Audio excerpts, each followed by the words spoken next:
So this morning we're joined by a woman of many layers, an author, entrepreneur, mother, wife, counselor, and above all, a committed follower of Christ. Seapehi Dumasi joins us in studio to speak about her journey of joy, abundance, business, navigating debt, don't we all, overcoming loss, fighting depression, and manoeuvring a haphazard career path. That's the story of many of us. Good morning. Good morning, Kwena. How are you this morning? I'm good, thank you. And how are you? No, we survive in this cold. We survive in this cold. Waking up at 40. Yes. Tell me about that title. Let's start there and work our way back.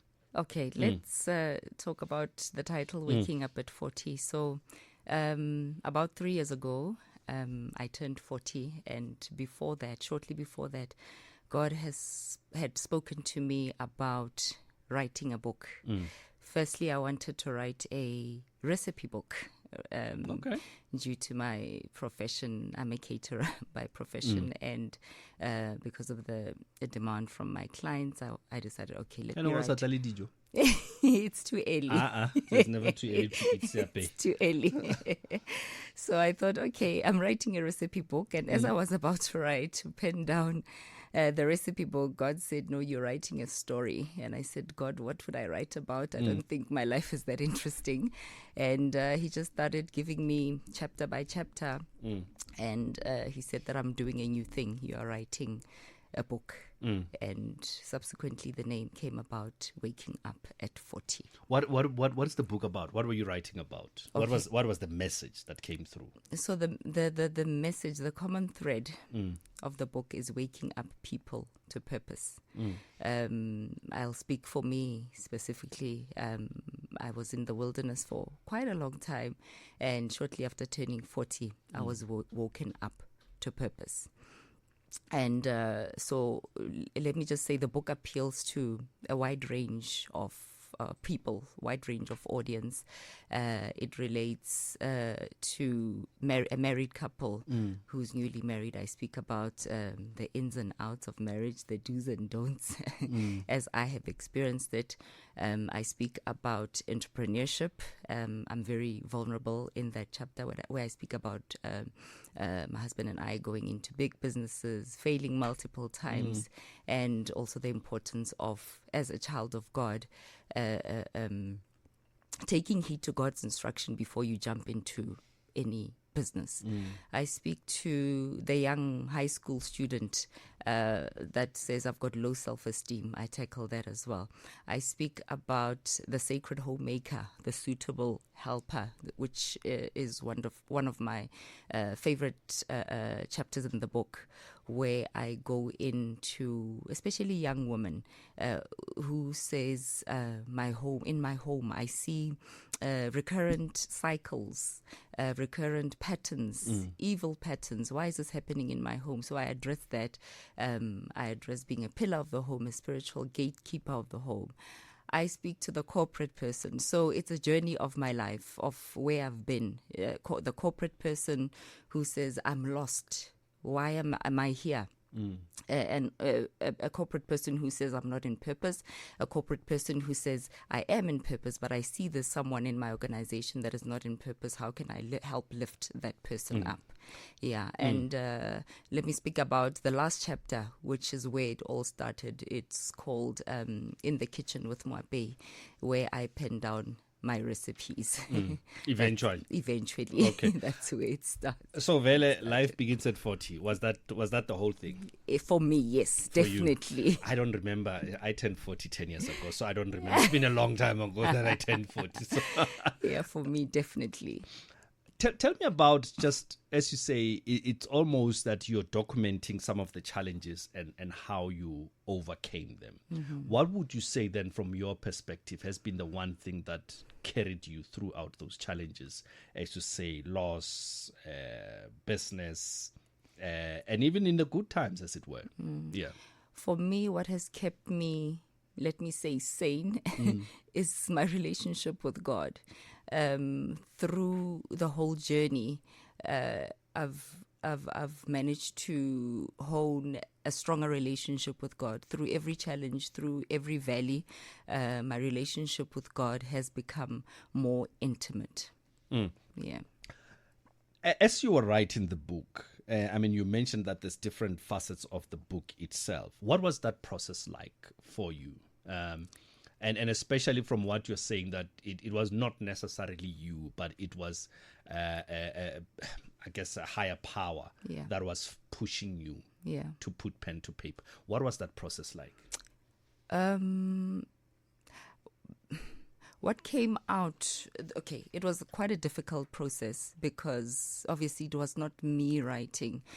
God would pour out words for me to write. And in the midst of it all, I received my healing, specifically from depression, because as I was writing, I was coming out of depression. I received my healing, and I also received instructions for the next stage of my life. Yeah. Talk to me then about just your starting point. As I said, we'll start at the title. But when you look at how your life has turned out, you're talking about waking up at 40. Looking back, would you do anything different now that you know what you know?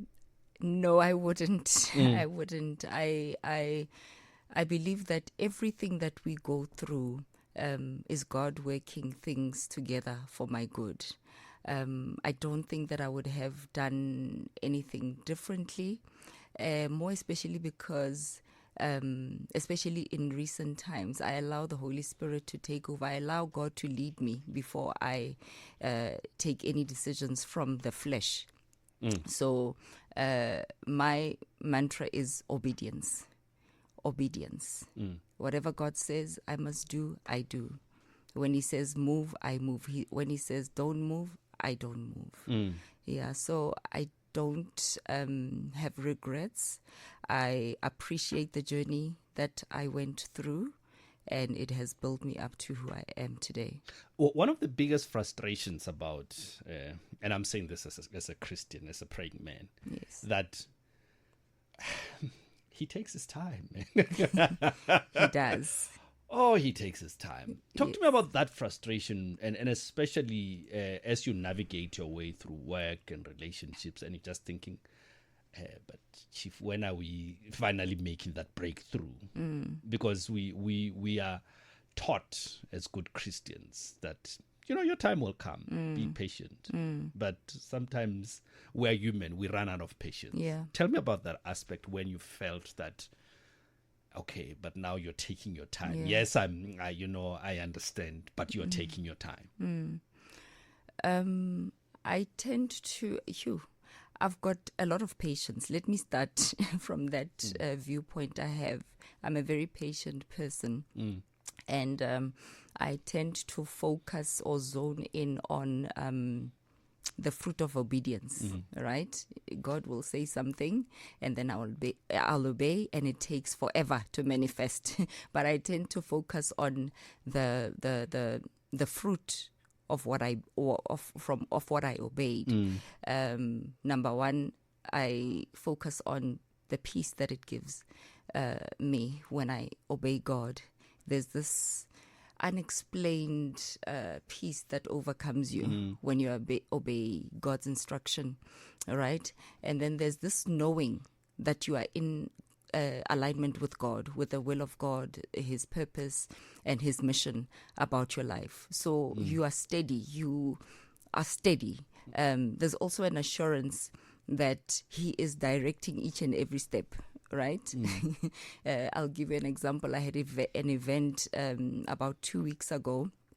And usually when I have one of these, I go into my quiet place and I pray and I said, okay, Father, thank you. I do a debriefing and I say, what is the next step? And I wait to hear. I wait to hear from him. And even if I don't hear, there's this knowing, this assurance that you are being directed by God. Your steps are being directed by God. Yeah. I wonder if he agrees that you are a peaceful and a patient man, but I'm not asking. But I can tell you that we husbands are very different. We see things very different. You might think you are bringing peace, Kanti. Meanwhile, back at the ranch, I'm the peace in the storm. In his storm, I'm the peace. Oh, so he's the storm. Look, whatever happens, I take his side. We boys have to hang together. Who would you say, Seapehi, the book is targeted at? I mean, at the beginning of the conversation, you mentioned different aspects of it, but who in the bigger scheme of things would you say is the person that should read this book? Okay. Yeah. That's a very difficult question because it appeals to so many people. Sure. It appeals even to my 11-year-old boy, right? He read the book and before it was published and said, "Yo, mama, you went through all of this." He read the book and he even shared it with his schoolmates. I mean, yeah, and like I said, it also relates to the high school learner, Sure. a girl who has low self-esteem. It relates to a person passing through depression. I speak about, in that area, I speak about my previous lack of boundaries, the ability to build and maintain good, healthy boundaries, as well as my previous disease to please. So it appeals to a person who says, okay, because of these two issues, I'm suffering from depression. How do I get out of that? It speaks to the entrepreneur, like I said, going through business, passing through the valley, manoeuvring your way through debt. It also speaks to the aspiring cook. You know, I want to touch on that because I'm looking at the time that we're fast running out of time. Okay. Vela Lina Levi. Your name is Seapehi, and then Vela, you went into food. Yes, I did. Yes, Okay. I did. It's a very long story, but I ended up living up to the name. I'm a cook. I'm a good cook at that. Yeah. So I serve corporate companies. Good is relative. I mean, I know I'm a damn good cook. You'll get to taste one day. So we can never. You said, I mean, me being a foodie also and a chef, you spoke about the last part talking about food. Talk to us about that aspect of the recipes and stuff in the book. How do you factor that in? Okay, so at the beginning of each and every recipe, I write a story. Food for me is related to memories. Sure. So at the beginning of each recipe, I speak about where that recipe comes from, what it reminds me of, my childhood. There's a recipe that is dedicated to my late aunt. She's the one that inspired me to be such a good cook. I also write about another example is my sister. I have a recipe that is dedicated to her. So for each and every recipe, there's a story behind how it came about. What kind of food are we talking about here? Hearty meals. Hearty meals. Hearty meals. Like, yes, that, but with a switch. Eh? With a switch. No, let's talk one cook to the other, one chef to the other. Talk to me, what switch? So what can people look forward to, especially those that want to get the book particularly for the cooking things? Okay. Because I know that as somebody just like you who's in the catering and food in business, people want to learn some of these things, but we try to keep our little secrets to ourselves at times. Yes. Let me give you an example of one recipe. It's actually the first recipe. It's lamb knuckle stew, which was inspired by my mother, who is also a very good cook. But I twisted it by making it into an Indian dish. Yes, using Durban curries, and the like. All right, fantastic stuff. So for people that want to find the book, people that want to find out a little bit more about Seapehi, where do they find the book? Okay, on Instagram, Waking Up at 40. Also Moabelo Seapehi, those are on Instagram, and then Facebook Seapehi Dumasi. So that's where they can find the book. Yes. All right. All right. Well, thank you so much for coming through, Seapehi, without the food. But we're looking forward to tasting Please invite some of your me food. for your lunchtime next time. I'll bring. No, we bring chefs almost every other Friday on this show. Really? Yes. Okay, then I'll be there. Yes, no, every other Friday. I think next week we should, or the other week we should have let me know. I'll be a chef here. or two. I think it was 2 weeks ago we had the master chef coming in it. Okay. Yeah, so we do a lot of food talks here. Okay, great. Okay. All right, thank you so much for coming through to spend Thank time you with so us, much, and Kwena. best of luck with the book. Hope that you continue to touch many, many more lives with that. Thank you so much, and thanks for having me. Seapehi Dumasi, author of Waking Up at 40. Do follow her on the socials, as you've heard. If you want to get the book, I did say that it touches on a whole lot of things: joy, abundance, business, debt, loss, depression, career. And as I said when we started the conversations, there's a lot of things that we all go through at one point in your life. As an adult, you actually go through one, if not all, of those things. All right, we're going to do birthdays. If you know somebody whose birthday it is today, the 22nd of May, you know how to do it. Drop us a voice note. We will also be doing the battle, but we can't post, right, Bonolo? Bonolo does not have access to the Power Twitter handle today. We apologize for that, but we will still play the two songs, and then we will see how we navigate our way around that. And then we're going to end the show speaking to singer and songwriter Bex Zizwe, who's going to be joining us as we go into the last hour of the show. Keep those messages coming through. 0833037093. Otherwise, you can drop those WhatsApp, rather those tweets messages on X. All right, I see some of the messages coming through. And Patalatsani enjoyed the music earlier on. That is Mokhadi Heart. We're still talking about the issue of Starlink. Apparently, 100 gigs, Buddha, will cost 15 rand. Yeah, okay. It's cheap. Retlabon, I get Seppi Nixon. Did you hear that? That's the sound of your car about to cost you a lot of money. Sorry. The engine noise you should be hearing is the boat on your upcoming diving trip. But don't let cash flow hold you back. Do both. Get a Nedbank personal loan of up to 400,000 Rand. Apply online at nedbank.co.za today. See money differently. Nedbank. We're a licensed FSP and registered credit provider. T's and C's apply.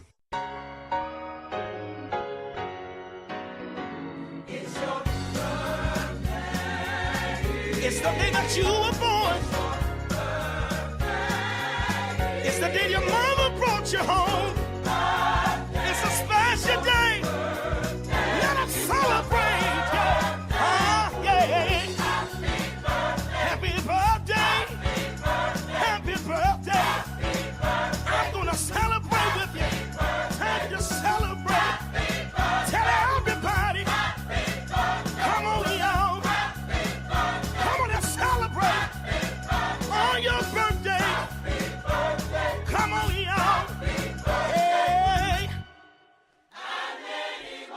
And many more. Send us your voice notes on 083 303 7093.